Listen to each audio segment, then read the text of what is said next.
Assalamualaikum warahmatullahi wabarakatuh. Jumpa lagi bersama Hadi Skada dalam segmen Belajar IoT. Pada kesempatan kali ini kita akan mempelajari mengenai 3 hal, yaitu device, cloud, dan client untuk IoT. Device itu adalah alat yang bisa kita gunakan atau kita manfaatkan sebagai alat yang bisa mengirimkan data-data kepada server IoT. Untuk bagian cloud-nya, kita akan membahas apa saja platform yang bisa kita pakai, baik itu yang gratis ataupun berbayar, yang bisa kita setup sebagai IoT server, dan protokol apa saja yang bisa kita gunakan. Lalu mengenai client dashboard-nya, kita akan membahas apa saja yang bisa kita pakai untuk membuat aplikasi dashboard atau klien untuk memonitor atau menampilkan atau mengontrol sistem IoT kita.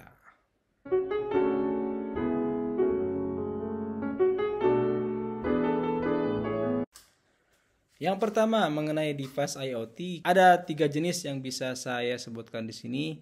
Jenis yang pertama adalah jenis komputer. Nah, kalau jenis komputer ini diantaranya adalah PC atau laptop. Bisa juga kita menggunakan mini komputer atau mini PC seperti Raspberry Pi. Yang kedua adalah jenis microcontroller. Diantaranya adalah Arduino, ESP, dan jenis microcontroller lain. Yang ketiga adalah smartphone. Bisa dalam bentuk handphone atau gadget lainnya.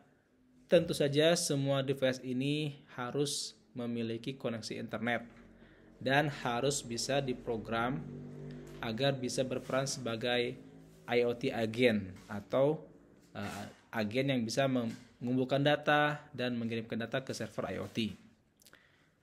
Yang kedua adalah cloud atau server. Ini kita bisa menggunakan cloud server yang berbayar atau juga bisa menggunakan cloud server yang gratis.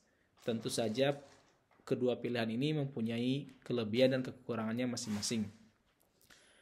Untuk cloud server yang gratis bisa kita menggunakan Ubidots. Yang kedua bisa kita pakai Bibote. Yang ketiga kita bisa pakai Firebase. Yang keempat bisa kita pakai Blink. Dan mungkin ada banyak server atau hosting atau platform lain yang bisa kita gunakan dengan cuma-cuma atau gratis. Tentu saja dengan batasan tertentu. Detail mengenai masing-masing platform ini insya Allah kita akan bahas pada kesempatan berikutnya. Protokol yang kita bisa gunakan pada sistem IoT diantaranya adalah yang pertama itu adalah MQTT. MQTT ini protokol yang sekarang umum digunakan untuk IoT. Dan juga banyak layanan atau platform yang menggunakan protokol MQTT. Yang kedua itu adalah Firebase. Firebase ini menggunakan format JSON. Jadi kita bisa menyimpan dan membaca data ke server Firebase. Yang ketiga adalah Blink. Blink ini bisa dikatakan protokol tersendiri karena dia mempunyai API tersendiri. Yang ketiga mengenai dashboard atau client, kita bisa membuat aplikasi pada PC dan pada handphone untuk menampilkan data-data IoT kita dalam bentuk dashboard. Untuk aplikasi di komputer, kita bisa menggunakan berbagai macam IDE atau berbagai macam bahasa pemrograman, diantaranya adalah Visual Studio. Dan untuk di ponsel kita bisa menggunakan Android Studio atau aplikasi lain yang bisa dipakai untuk membuat aplikasi pada smartphone. Kita juga bisa menggunakan platform atau aplikasi di ponsel yang sudah secara gratis bisa kita pakai, seperti misalnya Blink Dashboard. Dia sudah menyediakan layanan untuk menampilkan data-data IoT-nya. Ada juga dashboard yang bisa kita gunakan dalam bentuk web seperti Ubidots dan Bibote. Sudah ada layanannya untuk membuat dashboard dalam bentuk web online.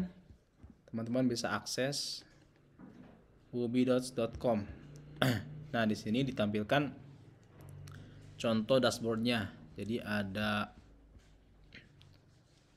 angka-angka di sini muncul, ada juga grafik, ada juga objek-objek lain. Ubidos.com ini dia menggunakan protokol MQTT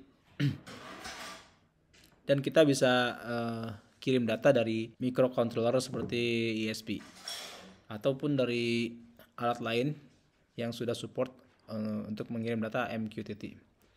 Ini dia gratis, kita bisa login dan kita bisa membuat dashboard kita sendiri. Teman-teman silahkan dicoba karena ini lumayan bagus untuk belajar.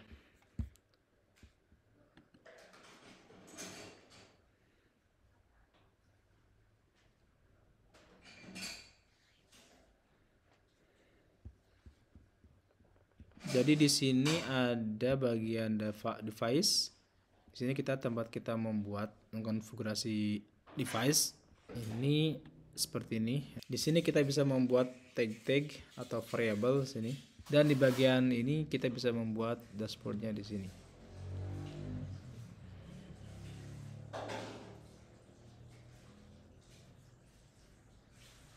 Nah, ini kita bisa tambahkan beberapa objek di sini. Ada banyak widget di sini. Oke. Itu lebih detail nanti kita akan bahas pada video-video yang lain. Ini adalah situsnya bibote.com. Ini juga sama, dia menyediakan platform IoT gratis.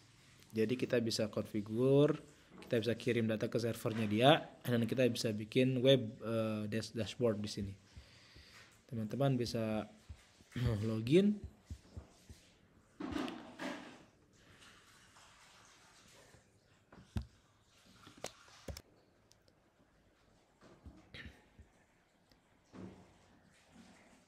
Ini kita harus membuat dulu channel, lalu kemudian kita bisa membuat variabel di sini, lalu selanjutnya baru kita bisa membuat dashboard.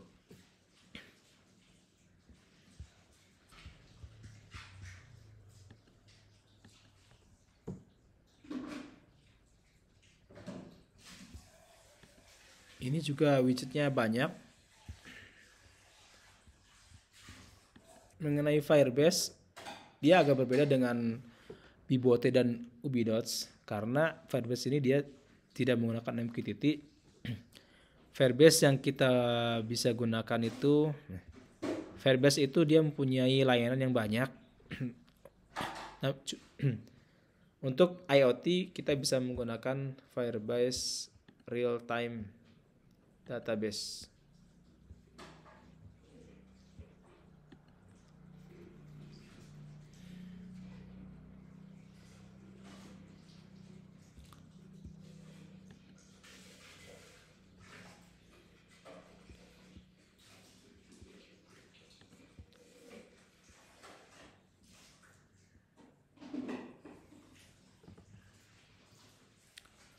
Jadi Firebase Real Time Database ini adalah sebuah server atau database yang terdapat di servernya Firebase. Firebase ini adalah produknya Google. Oke, jadi kita perlu punya akun Google untuk daftar. Nah, nanti datanya itu disimpannya seperti ini. Jadi kita bisa menambahkan variabel baru. Nanti variabelnya bisa kita akses, bisa kita tulis atau kita baca dari aplikasi Firebase kliennya. Dari microcontroller seperti ESP atau Arduino juga kita bisa connect ke Firebase ini. Dan juga dari Visual Studio juga kita bisa akses, kita bisa membuat aplikasi yang mengakses ke real-time database yang Firebase ini. Untuk Arduino, ilustrasi sistemnya seperti ini. Jadi Arduino ini bisa kita konekkan ke berbagai macam sensor, baik itu sensor humidity atau suhu, lalu kemudian juga bisa kita konekkan ke indikator seperti LED atau alat lain. Lalu kita bisa program Arduino tersebut untuk mengirimkan data-data variabel tersebut ke cloud, IoT cloud, dan ditampilkan di dashboard. Nah, Arduino sendiri dia punya platform yang kita bisa pakai namanya adalah Arduino IoT Cloud. Jadi kita bisa mengkonfigurasi data-data Arduino, kita kirim ke servernya Arduino IoT Cloud, sekaligus juga kita bisa membuat dashboardnya. Sedangkan untuk ISP, ilustrasinya seperti ini. Dia terhubung ke jaringan WiFi internet dan mengirimkan data-data sensor tersebut ke cloudnya IoT. Dashboardnya kita bisa buat dengan Node-RED ataupun yang lainnya. Kelebihan dari ISP itu adalah pada boardnya ini dia sudah dilengkapi dengan WiFi. Jadi kita tidak perlu menambahkan modul tambahan. Kita tinggal mengkonfigurasi settingan WiFi-nya dan terhubung ke internet, lalu bisa mengirimkan data. ISP ini juga bisa kita program menggunakan Arduino IDE. Untuk Blink, ilustrasinya seperti ini. Jadi kita bisa menggunakan Arduino atau microcontroller yang lain. Lalu kita bisa isi program yang di dalamnya kita mengirimkan data-data pada server Blink.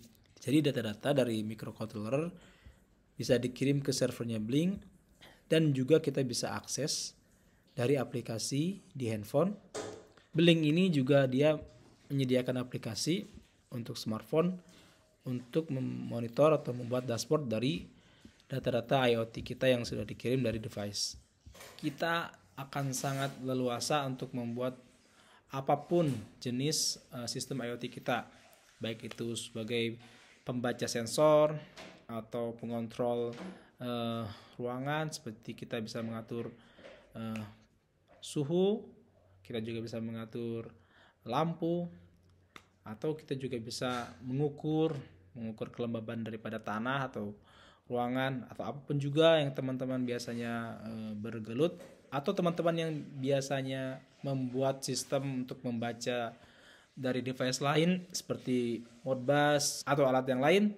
Teman-teman juga bisa mengintegrasikan data-data tersebut dan mengirimkannya kepada server IoT. Jadi aplikasi yang bisa kita buat menggunakan MCU bisa sangat bervariasi dan bisa sangat beragam tergantung dengan kebutuhan kita. Aplikasi komputer yang bisa kita buat akan sangat bervariasi, akan sangat beragam. Kita bisa membaca data-data dari database, SQL misalnya, atau kita baca dari file, atau kita baca dari device lain misalnya dengan menggunakan serial komunikasi, atau protokol lain dari misalnya dari sistem SCADA. Nah, data-data tersebut bisa kita baca, lalu kita bisa kumpulkan ke server IoT kita, sehingga data-data tersebut bisa kita akses dari mana saja, tentunya dengan aplikasi IoT client atau dashboardnya. Aplikasi di handphone juga bisa kita buat bervariasi dan berbagai macam kebutuhan. Misalnya kita bisa baca data GPS kita dan mengirimkannya ke server IoT kita. Kita bisa memanfaatkan handphone sebagai alat untuk mengirimkan data lokasi tersebut. Data-data tersebut dikirim ke server IoT dan bisa kita pantau melalui aplikasi, baik itu aplikasi kliennya bisa berupa aplikasi di PC atau aplikasi di handphone juga. Jadi aplikasi yang bisa kita buat itu sangat beragam dan itu tidak terbatas. Silakan Anda berkreasi, berimajinasi, membuat aplikasi sistem IoT Anda sendiri dengan berbagai macam device, cloud, dan klien yang bisa kita buat. Teman-teman bisa membuat aplikasi apapun itu. Untuk platform yang berbayar, kita bisa menyewa sebuah virtual private server atau VPS pada jasa provider VPS, baik itu berupa bulanan atau tahunan. Kenapa kita perlu menyewa? Karena jika kita mempunyai virtual private server atau server kita sendiri, kita bisa dengan leluasa memanage server kita, dan secara security juga lebih aman karena data-data kita yang mengelola sendiri dan pihak lain tidak bisa mengakses ke server kita. Berbeda jika kita menggunakan layanan free, itu tidak menjamin apakah data kita aman ataukah layanan tersebut bisa berjalan terus-menerus, karena bisa saja layanan tersebut ditutup oleh penyedianya. Siapa yang tahu? Kita akan membahas lebih detail lagi mengenai satu persatu device ini atau cloud ini, protokol juga yang kita tadi sebutkan. lalu mengenai aplikasi client dashboardnya. Lebih detail insya Allah akan kita bahas pada video-video selanjutnya. Jadi jangan lupa subscribe channel ini. Semoga kami bisa terus memberikan update dan terus berbagi. Kita sama-sama belajar mengenai IoT ini. Terima kasih atas perhatiannya. Wassalamualaikum warahmatullahi wabarakatuh.